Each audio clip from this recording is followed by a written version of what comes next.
Welcome everyone to the DRS zone. We just finished watching the Monaco race, but first things first. One of the F1 legends, Niki Lauda, passed away this week, so we salute Niki. I'm wearing the Nürburgring outfit. Wearing the Nürburgring red. I didn't have a red hat, or else I would have worn one today. But cheers to Niki Lauda for everything he stood for and everything that he did, and what an amazing man, what an amazing legend. And they had a really good tribute to him before the start of the race. Phenomenal race car driver. Yeah, absolutely, bar none. Insanely good. Cool. All right. Well, with that, our tribute to Niki. Let's talk about Monaco. But in order to set up Monaco properly, let's talk about qualifying. Let's talk about qualifying.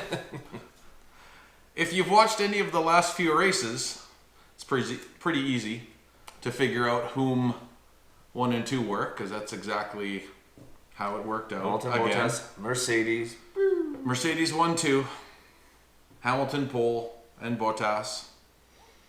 And the interesting thing for me was Leclerc had a pretty rough go and didn't even make it out of Q1, which was odd for him. Which was crazy. And I wanted Ferrari to show really good pace this weekend, just like Max and Red Bull did, so we could have a good, battle from 2nd to 10th. But this wrinkle in the regular storyline of the season, I think, sets up this race, because it sets up Leclerc's mindset. Because Leclerc's mindset is, I don't give a shit. I'm going full balls to the wall, and we'll see what happens. Let the dice roll as it may, because I don't care. Yeah, that's true. This is my home course, and I got dinked over in qualifying because they said not to push the tires, and I'm out. Well, let's set this race up now. So he's way back in the field. Way back, 16th. Yeah, so out of 22 cars, yeah, that's way back. Yeah, he's in Strolley's territory. Yeah, and we've seen other drivers start at that and weave their way up like surgeons, but not on that course. Not on Monaco. That's not happening. You don't pass on Monaco. No. Or very rarely do you pass on Monaco, which we talked about last week. All right, so that sets that up there. Like I talked about last week, first corner. And what do we got going on there? Verstappen, who is in third, he's right on Bottas's behind. And he dive bombs in and just at the last second goes, no, roll it back. And I went, oh, there's the race. It's over. Everything's going to happen now. Let's pop. I cracked open a Guinness 7 a.m. this morning. Enjoyed my liquid breakfast and just settled in to watch the race. However, Mr. Charles Leclerc is the black swan in this whole race. Yeah, the qualifying was just the prequel.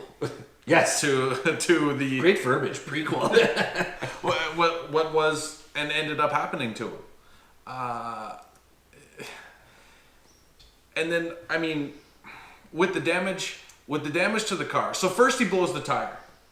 Or first he punctures it. Well, he was passing and then he gets it punctured. Yeah, passing and punctured.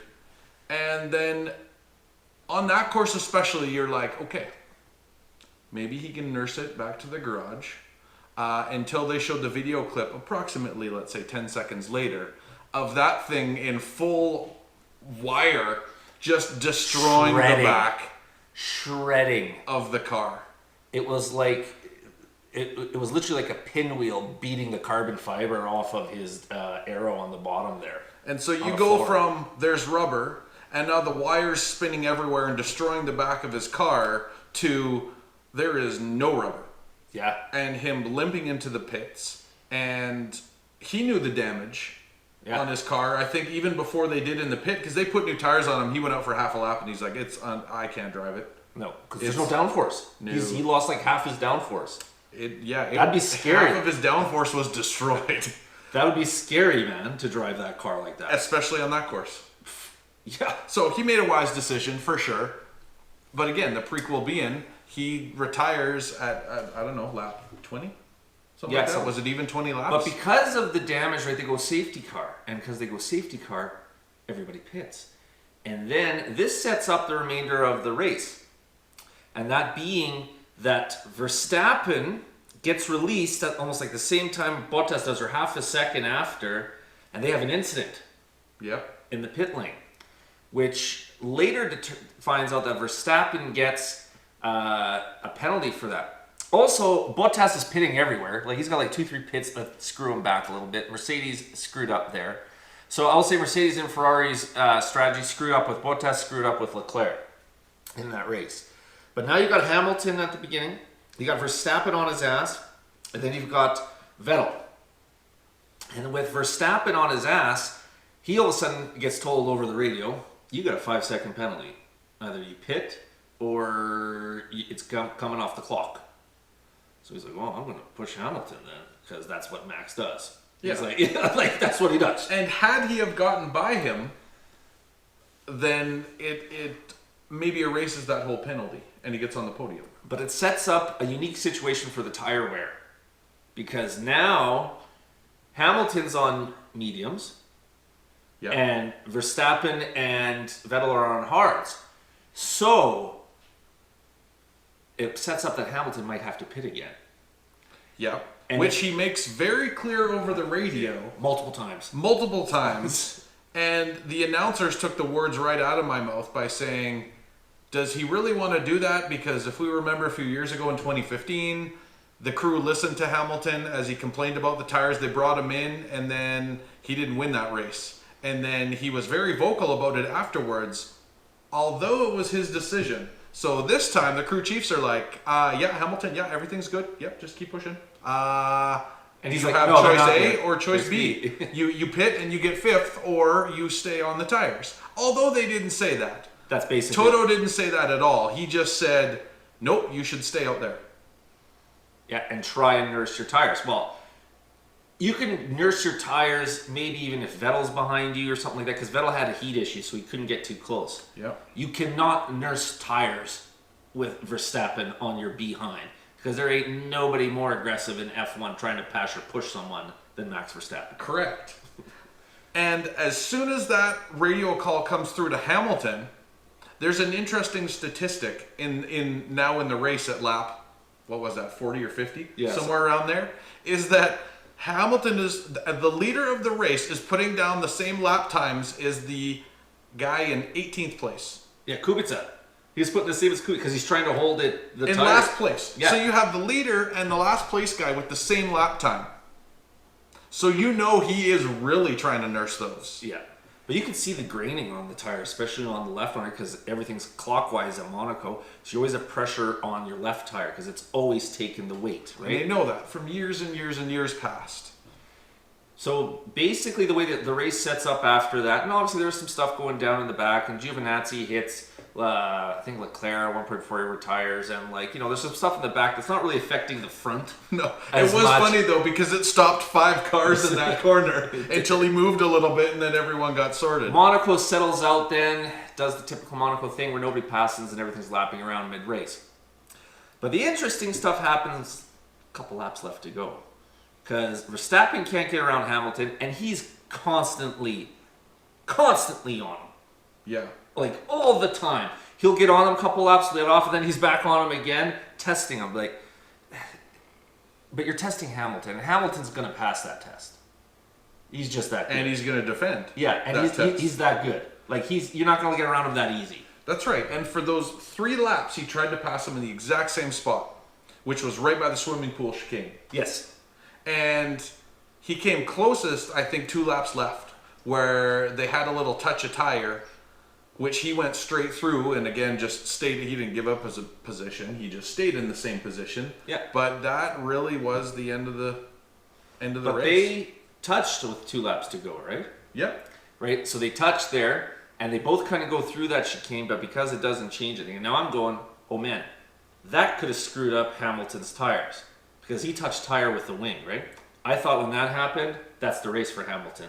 He's spinning out, like he's done. Because if his tire punctured there, which very well could have happened very easily, ladies and gentlemen, we don't have a Mercedes in the podium. No, or does he limp it like Ricciardo did last year and still win the race? And Ricciardo did it with less engine power and way more laps left. But this is with 2 laps. Yeah, I don't think that would happen. But it really sets up interesting now.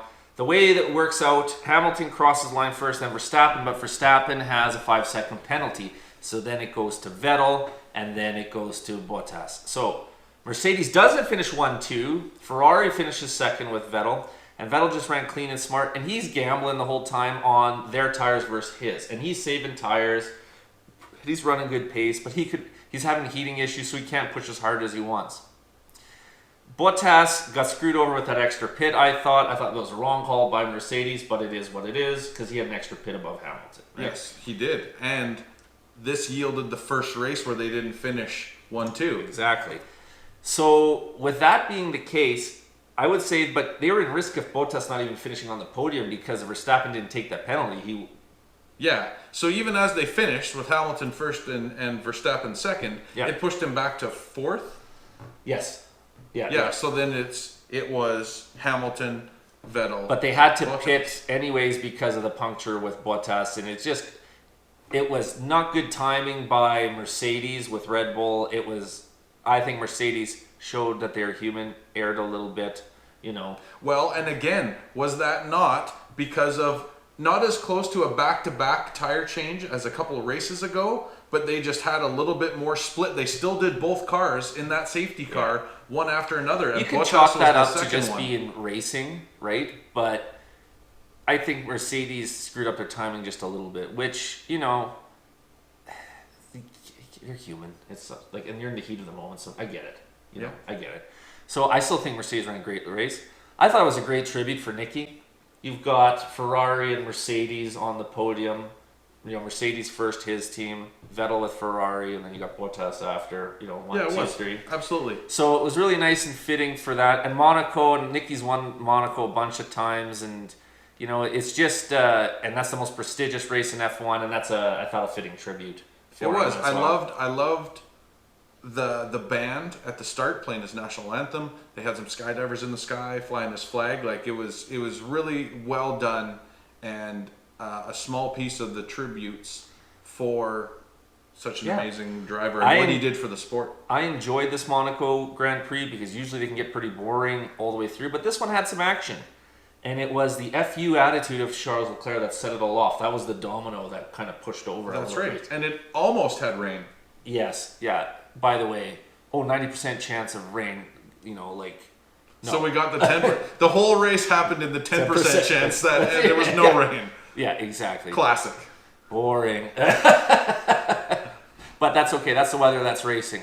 We're looking forward to our home country race next 2 weeks. Yep, Canadian Grand Prix. Canadian Grand Prix, which local time for us. Yes, and I think that the Canadian Grand Prix is the best street circuit that F1 has.